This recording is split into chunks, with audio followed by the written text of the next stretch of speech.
纽西兰政府昨宣布讲，要来提高外国游客入境的收费。10月7日开始，去纽西兰观光入境的费用会起到大约2000多块，是以前的3倍外。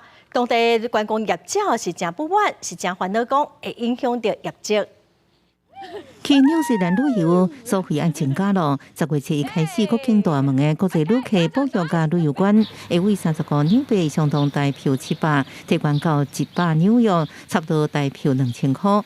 纽西兰政府声明指出，35纽币是2019年7月14，即马要负担这么多游客所产生的相关成本，其实已经不够。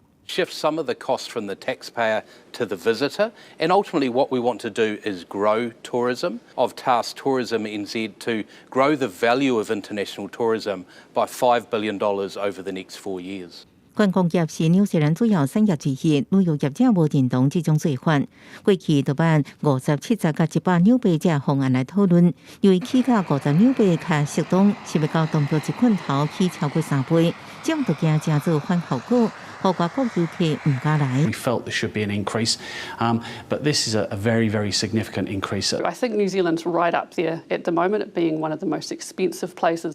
世界旅游观光协会 WTTC 发表年度报告，大概第一订饭店、邮轮甲飞机票顶悬正大方，以控制去年全球每10美金的开销，有1美金用在旅游顶悬创下纪录，也代表消费者重视旅游，佮将伊划入预算当中。报告指出，如果今年旅游甲观光产业产值会占全球 GDP 的10%，达到11.7兆美金，相当356兆台票，年增率12.7%，这比2019年，也就是顶一摆创新高纪录时阵，增加差不多7.5%。公司新闻，恩文玲编译。